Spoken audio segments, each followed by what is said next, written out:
الحسنى فادعوه بها وذروا الذين يلحدون في اسمائه سيجزون ما كانوا يعملون۔ سورۃ الاعراف کی آیت نمبر 180 اور یہ 9ویں پارے کی سورہ ہے۔ اس آیت کو ہم سمجھیں گے اور خاص طور سے اس میں ہم یہ دیکھیں گے کہ اللہ رب العالمین کے اسماء اور صفات میں الحاد کس کو کہا جاتا ہے۔ ایک بہت بڑے بگاڑ سے اللہ تعالیٰ نے اس آیت میں ہم کو روکا ہے۔ اللہ فرماتے ہیں وَلِلَّهِ الْأَسْمَاءُ الْحُسْنَى فَادْعُوهُ بِهَا کہ اللہ رب العالمین کے بہت سارے اچھے نام ہیں، تو اللہ رب العالمین کو اس کے اچھے ناموں سے پکارو۔ وَذَرُوا الَّذِينَ يُلْحِدُونَ فِي أَسْمَائِهِ اور ان لوگوں کو چھوڑ دو جو اللہ کے نام اور اللہ کی صفات میں الحاد اختیار کرتے ہیں۔ سَيُجْزَوْنَ مَا كَانُوا يَعْمَلُونَ اللہ فرماتے ہیں کہ یقیناً وہ اپنے کرتوت کی سزا پائیں گے۔ تو یہاں سمجھنے کی چیز یہ ہے کہ اللہ رب العالمین کے نام میں الحاد کا معنی کیا ہے۔ الحاد کس کو کہتے ہیں؟ الحاد کا اردو میں جب ہم ترجمہ کرتے ہیں تو بے دینی اور لا دینیت، اس کا معنی ہوتا ہے الحاد، یا جس کو آپ کہیں کہ کچھ ہے نیچری، جو کہتے ہیں کہ بس یہ دنیا ایسے ہی وجود میں آ گئی ہے اور اس کا کوئی بنانے والا نہیں ہے، یہ پورا فنکشن جو چل رہا ہے، پورا سسٹم جو چل رہا ہے ایسے ہی چل رہا ہے۔ تو جو لوگ کسی مذہب کو نہ ماننے کا دعویٰ کریں ان کو ہم ملحد کہتے ہیں، اور یہاں الحاد کے معنی اصل میں ہوتے ہیں کہ کسی ایک طرف جھکاؤ، کسی ایک طرف جھکاؤ، یا حق سے ہٹ جانا، صحیح راستے سے ہٹ جانے کا نام ہوتا ہے الحاد۔ اسی لیے قبر دو طرح کی بنائی جاتی ہے، ایک بغلی قبر ہوتی ہے، سمجھ، بغلی قبر گہرائی کھود دی جاتی ہے اور ایک سائیڈ کی دیوار میں کھود کر کے اور وہاں دفن کیا جاتا ہے، تو اس کو ہم لحد کہتے ہیں، لحد کہتے ہیں۔ تو اسی سے ہے، یعنی ایک بغل میں رہتا ہے، کنارے رہتا ہے بالکل۔ تو صحیح راستے سے اور حق سے ہٹ جانے کا نام ہے الحاد۔ تو اللہ رب العالمین کے اسماء اور اللہ کے صفات میں الحاد کا کیا معنی ہے؟ یہاں اللہ نے یہ فرمایا کہ آپ ان لوگوں کو چھوڑ دیجئے، یعنی وہ لوگ قابل توجہ ہیں ہی نہیں، اس لائق نہیں کہ ان کی طرف دھیان دی جائے۔ کون لوگ؟ جو اللہ کے نام اور اللہ کے صفات میں الحاد کرتے ہیں۔ سب سے پہلی چیز تو یہ ہے کہ اللہ رب العالمین کے بہت سارے نام ہیں۔ کتنے نام ہیں اللہ تعالیٰ کے؟ جی 99 یا 100، یہی زیادہ مشہور ہے لوگوں میں کہ اللہ رب العالمین کے کتنے نام ہیں؟ 99 نام ہیں۔ یہ بالکل صحیح نہیں ہے، یہ بالکل صحیح نہیں ہے کہ اللہ رب العالمین کے صرف 99 نام ہیں۔ ہو کیا رہا ہے؟ قرآن جو ہمارے ہندوستان میں چھپ رہا ہے، اس کے بالکل جلد والی پیج کے اوپر 100 نام یا 99 نام اللہ کا اور 99 نام محمد رسول اللہ کا۔ ابھی کل بات چل رہی تھی کہ کل یا پرسوں کہ ایک طرف اللہ کا نام، دوسری طرف محمد کا نام۔ تو یہ دراصل ایک بدعقیدگی ہے ان لوگوں کے جانب سے جو محمد صلی اللہ علیہ وسلم کو اللہ کے برابر سمجھتے ہیں، یا اسی طرح سے وہ یہ کہتے ہیں کہ محمد رسول اللہ صلی اللہ علیہ وسلم ہی اللہ ہیں اور وہی عرش پر مستوی ہیں اور دنیا میں انسانی شکل میں وہی آ گئے ہیں، سمجھ رہے نا؟ تو انہوں نے کیا کیا کہ اللہ کا 99 نام قرآن کے ایک پیج پر رائٹ طرف اور لیفٹ میں محمد رسول اللہ صلی اللہ علیہ وسلم کے 99 نام رکھ لیے۔ اللہ رب العالمین کے صرف 99 نام نہیں ہیں اور محمد صلی اللہ علیہ وسلم کے تو 99 نام ہے ہی نہیں ہے۔ فرق سمجھ رہے نا؟ اللہ کے صرف 99 نام نہیں ہیں اور محمد رسول اللہ صلی اللہ علیہ وسلم کے 99 نام ہے ہی نہیں، تو دونوں غلط ہیں۔ تو اللہ اور محمد کو ایک رتبے میں لا کر کے لوگوں نے کھڑا کر دیا اور یہ باور کرانے کی کوشش کی کہ محمد رسول اللہ صلی اللہ علیہ وسلم ہی اللہ ہیں، وہی جو مستوی عرش تھا، خدا ہو کر اتر پڑا ہے مدینے میں مصطفیٰ ہو کر۔ تو یہ ایک بہت بڑی بدعقیدگی ہے۔ تو یاد رکھیے کہ اللہ رب العالمین کا صرف 99 نام نہیں ہے، بلکہ اللہ رب العالمین کے نام اور اللہ رب العالمین کے صفات اتنے ہیں کہ اگر دنیا کی ساری چیزوں کو پین بنا لیا جائے اور دنیا میں جتنا پانی اور کلر ہے اس کو سیاہی بنا لی جائے اور اللہ کے نام اور اللہ کی صفات کو لکھا جائے تو قلم ختم ہو جائے گا، سیاہی ختم ہو جائے گی، لیکن اللہ کے نام اور اللہ کے صفات ختم ہونے میں نہیں آئیں گے۔ بات سمجھ رہے نا؟ تو یہ غلط ہے کیونکہ قرآن میں اللہ تعالیٰ نے بات کہی ہے، ٹھیک ہے؟ لَنَفِدَ الْبَحْرُ قَبْلَ أَن تَنفَدَ كَلِمَاتُ رَبِّي۔ اللہ رب العالمین کے نام، اللہ کے صفات، اللہ کے افعال اگر ہم لکھنا چاہیں لکھ ہی نہیں سکتے، بالکل نہیں لکھ سکتے، سارے قلم ختم ہو جائیں گے، ساری سیاہی ختم ہو جائے گی، لیکن اللہ کے نام، اللہ کے صفات، اللہ کے افعال اتنے ہیں کہ اس کو ہم شمار ہی نہیں کر سکتے۔ تو یہ ایک غلط فہمی جو ہم کو ہے کہ اللہ کے صرف 99 نام ہیں، یہ غلط فہمی ہے، حقیقت نہیں ہے۔ اور غلط فہمی کہاں سے ہوئی؟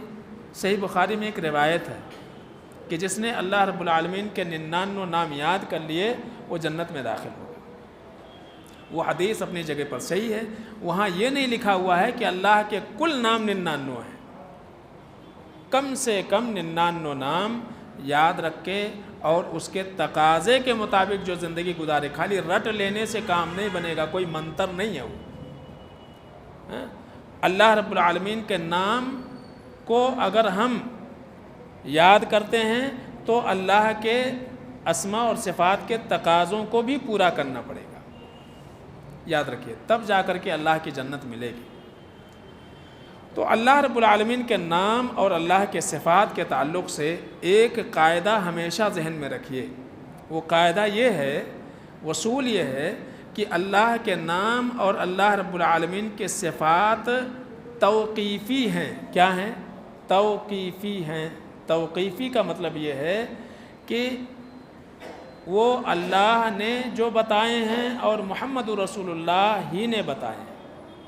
توقیفی کا مطلب یہ ہوتا ہے کہ اس میں اپنی جانب سے ہم کچھ بڑھا نہیں سکتے ہیں، اپنی طرف سے اپنے بچوں کا چنو منو انٹو منٹو کچھ بھی رکھ لو، لیکن اللہ رب العالمین کے نام اور اللہ کے صفات وہی معتبر ہوں گے جو اللہ نے اپنے بارے میں یا محمد رسول اللہ صلی اللہ علیہ وسلم نے اللہ کے بارے میں بیان کیا ہے۔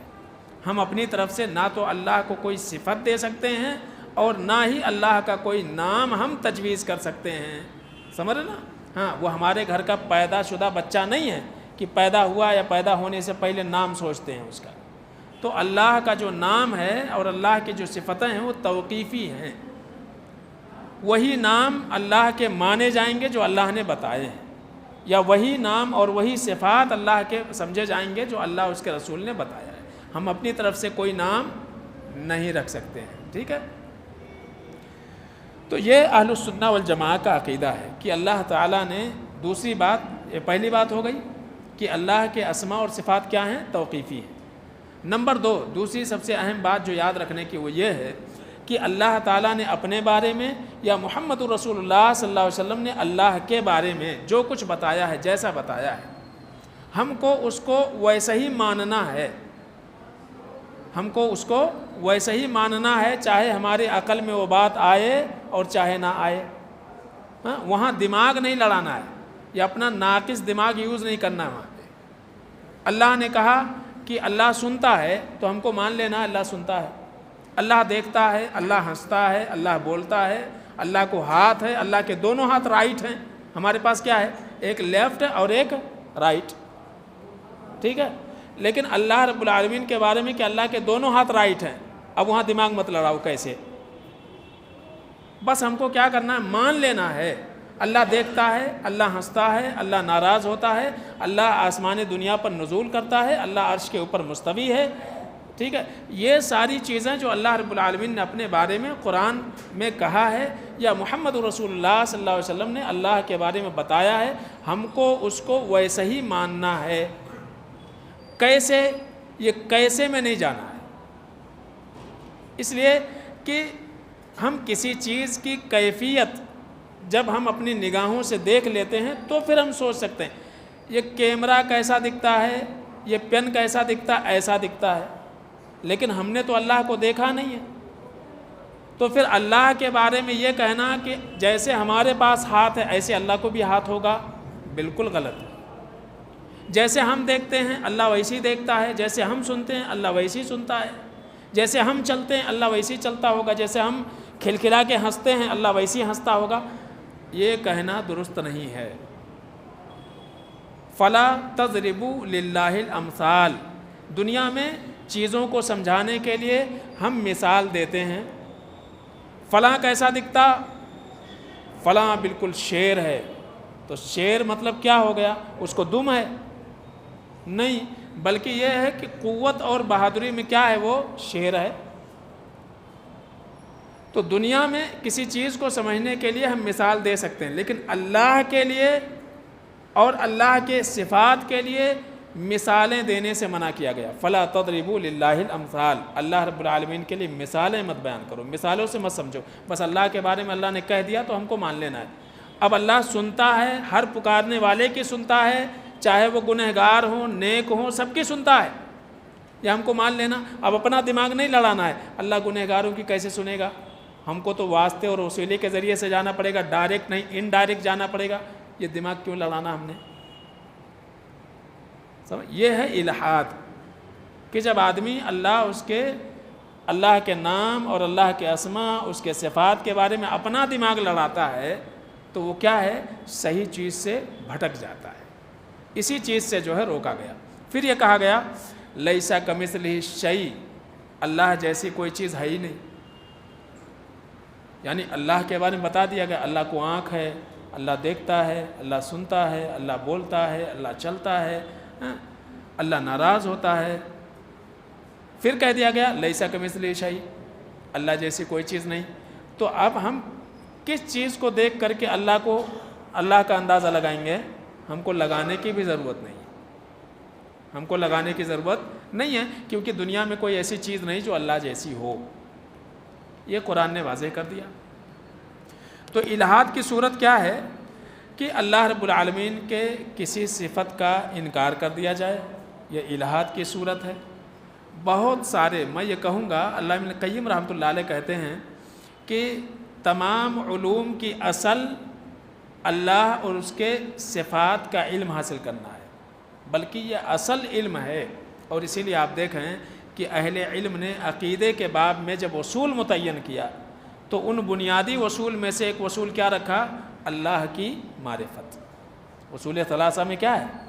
3 بنیادی اصول، اللہ کی معرفت، دین کی معرفت اور رسول کی معرفت۔ تو اللہ ابن قیم رحمۃ اللہ علیہ کہتے ہیں کہ یہ جو ہے اصل الاصول ہے، یہ بہت لمبا ٹاپک ہے، اس کے بہت سارے اصول و ضابطے ہیں اسماء و صفات کے حوالے سے، لیکن میں مختصراً جو ہے جو ہمارے سماج اور معاشرے میں چل رہا ہے اس کو ہم سمجھیں گے ذرا۔ تو ایک تو یہ ہے کہ اللہ رب العالمین کے کسی صفت کا انکار کر دیا جائے، اس کو بھی کہا جاتا ہے الحاد، ایسا انسان ملحد ہو جاتا ہے۔ اللہ کے کسی صفت کا انکار، گویا کہ آپ اللہ کا انکار کر رہے ہیں۔ بہت سارے گمراہ فرقوں کے گمراہی کی بنیاد یہی توحید اسماء اور صفات ہی ہے۔ بہت سارے فرقے میں نام لوں گا، چاہے وہ جہمیہ ہوں، چاہے وہ معتزلہ ہوں، چاہے وہ معطلہ ہوں یا مشبہہ ہوں، جبریہ ہوں، قدریہ ہوں، جتنے بھی فرقے جو وجود میں آئے، ان فرقوں کی جڑ اور بنیاد ان کے گمراہی کی اللہ اور اللہ کے نام اور اللہ کے اسماء اور صفات میں حق سے ہٹ جانے کی وجہ سے۔ یہ جڑ اور بنیاد ہے۔ اور آج بھی شرک کے بہت سارے چور دروازے امت مسلمہ نے اللہ کے نام اور اللہ کے صفات کے تئیں کھول رکھے ہیں، اسی میں الہات کی وجہ سے۔ اس لیے اس کو جاننا بہت زیادہ ضروری ہے، یہ بہت بڑا ایک بگاڑ ہے۔ تو کسی بھی صفت کا، جیسے کہ بسم اللہ الرحمن الرحیم ہے، اس میں ہم کہتے ہیں کہ اللہ کا ذاتی نام ہے اور دو اللہ کے صفاتی نام ہیں، ایک رحمان ہے اور ایک رحیم ہے۔ جب اللہ کے نبی صلی اللہ علیہ وسلم بسم اللہ الرحمن الرحیم سے کوئی کام شروع کرتے تھے، یا قرآن کی ابتدا ہی ہے بسم اللہ الرحمن الرحیم، تو مکہ والے کہتے تھے رحمان کون، ہم کو نہیں معلوم۔ تو اللہ کی صفت کا انہوں نے کیا کیا؟ انکار کیا۔ اللہ فرماتے ہیں وَإِذَا قِيلَ لَهُمْ اسْجُدُوا لِلرَّحْمَنِ، جب ان سے کہا جاتا تھا رحمان کا سجدہ کرو، سجدہ صرف رحمان کا ہے، تو قالوا وَمَا الرَّحْمَنُ، وہ کہتے تھے کہ ہم کو نہیں معلوم رحمان کس کو کہتے ہیں۔ تو صفات کا انکار کرنا یہ کیا ہے؟ یہ اللہ کے نام میں الحاد ہے۔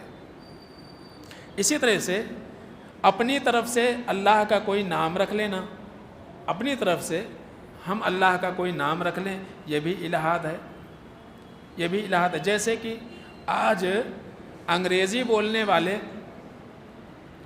اللہ کہنے کے بجائے گاڈ کہتے ہیں، ہے نا؟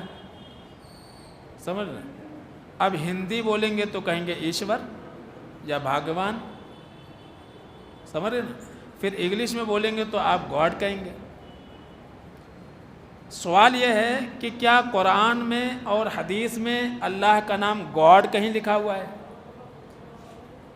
ایشور لکھا ہوا ہے، بھگوان لکھا ہوا ہے۔ غیروں کو سمجھانے کے خاطر ہم کیوں بھگوان بولیں؟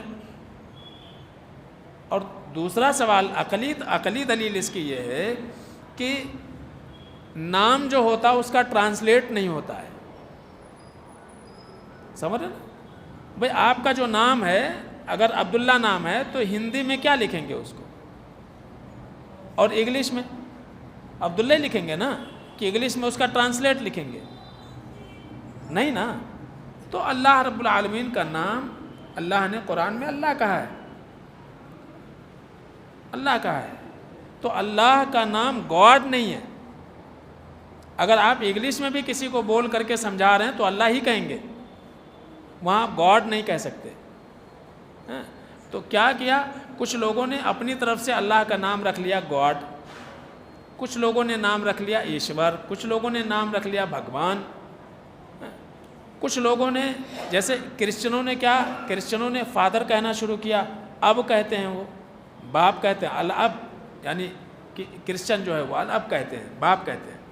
اور اسی طرح سے اگر فلاسفر لوگوں کی دیکھیں گے، انہوں اگر دین اور مذہب کے بارے میں بات کرتے ہیں تو ان کے یہاں علت الفاعلہ کہتے ہیں، یعنی کسی بھی چیز کے اسباب اور وجہ، اس کو وہ گاڈ مانتے ہیں۔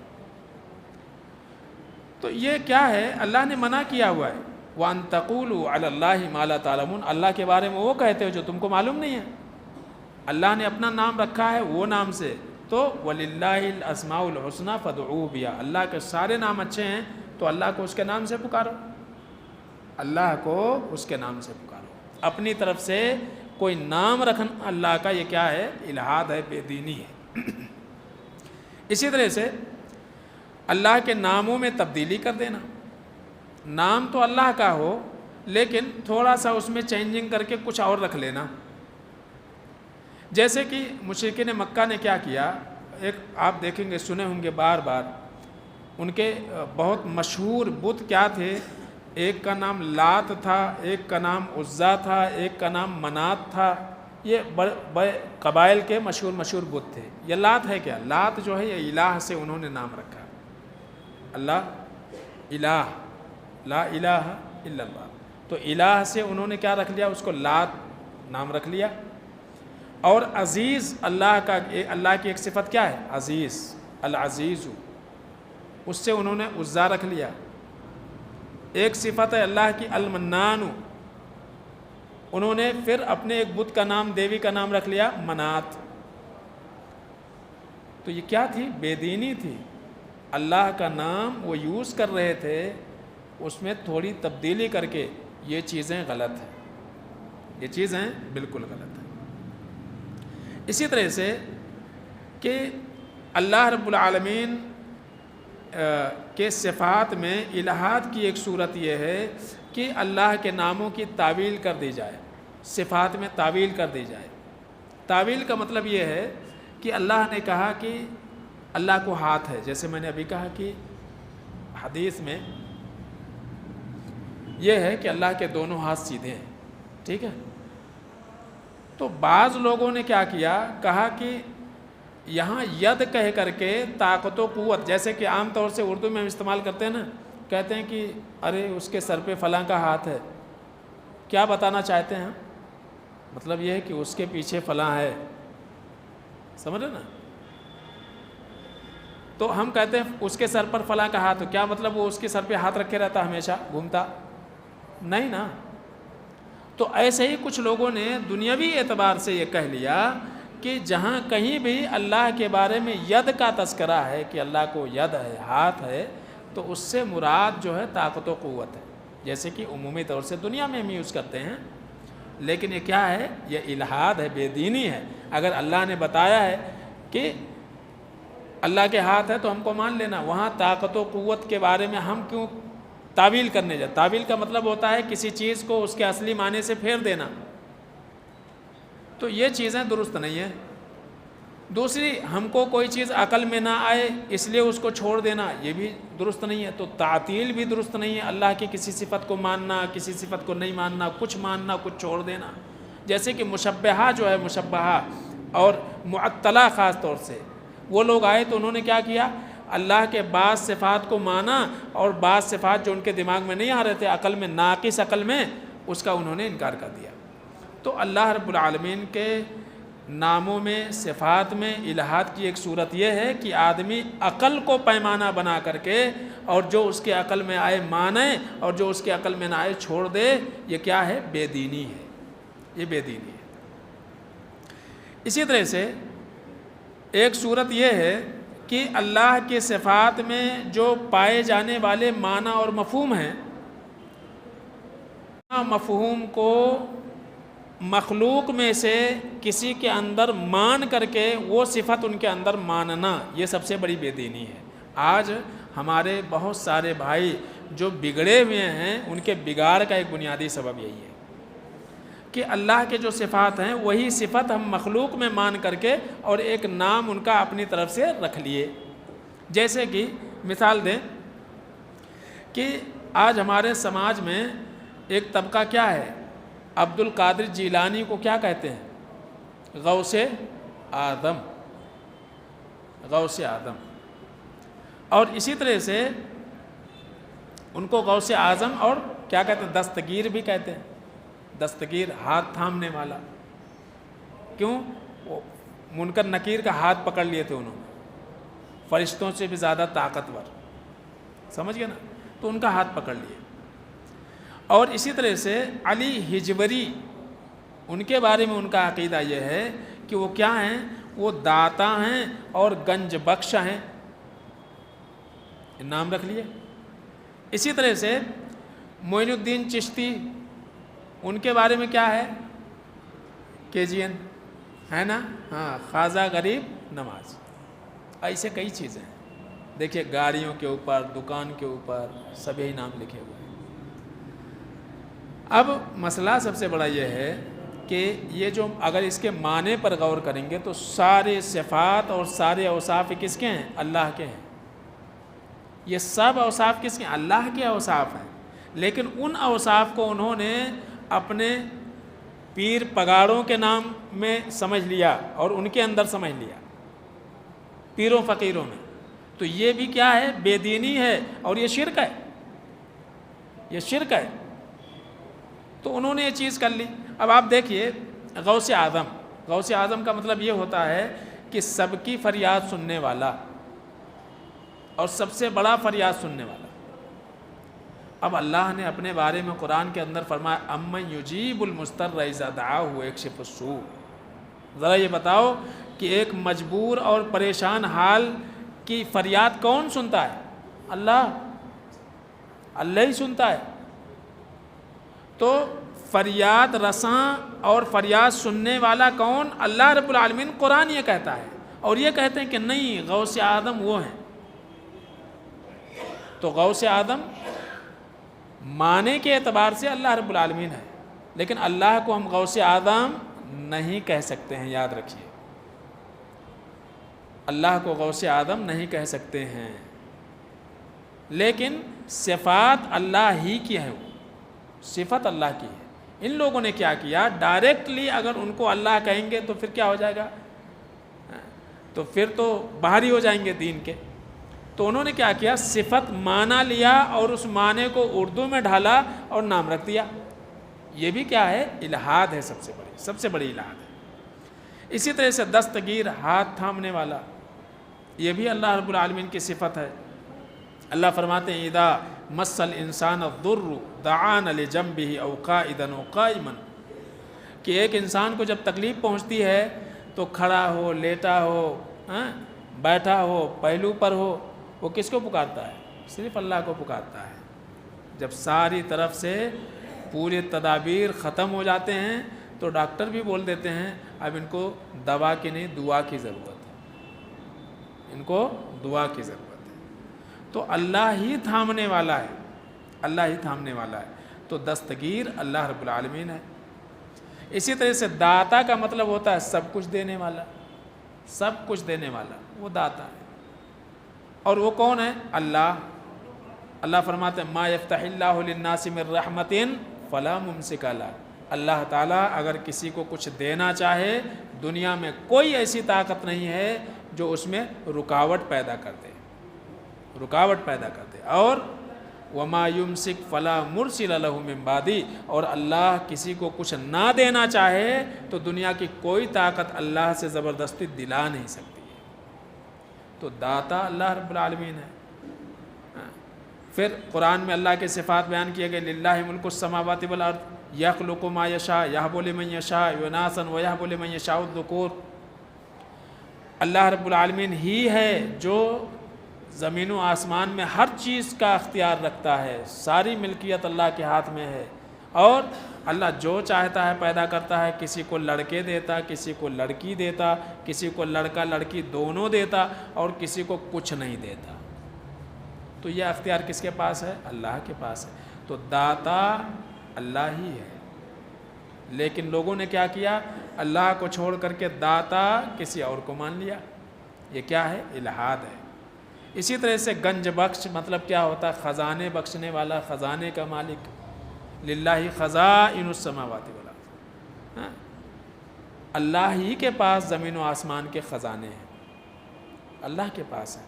تو خزانے کا مالک اللہ رب العالمین ہے، گنج بخش اللہ رب العالمین ہے، لیکن اللہ کے نام میں الہاد کا راستہ اختیار کرتے ہوئے ملحدین نے کیا کیا، وہ صفت مخلوق میں رکھ دی اور نام رکھ دیا داتا اور گنج بخش۔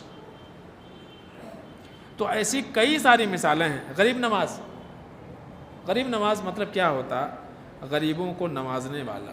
یہ کون ہے؟ صرف اللہ رب العالمین ہے۔ اللہ خود فرماتے ہیں یا ایھا الناس انتم الفقراء، اے لوگو تم سارے کے سارے محتاج ہو، فقیر ہو، سارے کے سارے فقیر ہو، الی اللہ، کس کی طرف؟ اللہ کی طرف۔ یعنی سب اللہ کے محتاج ہیں، سب میں سب شامل ہیں۔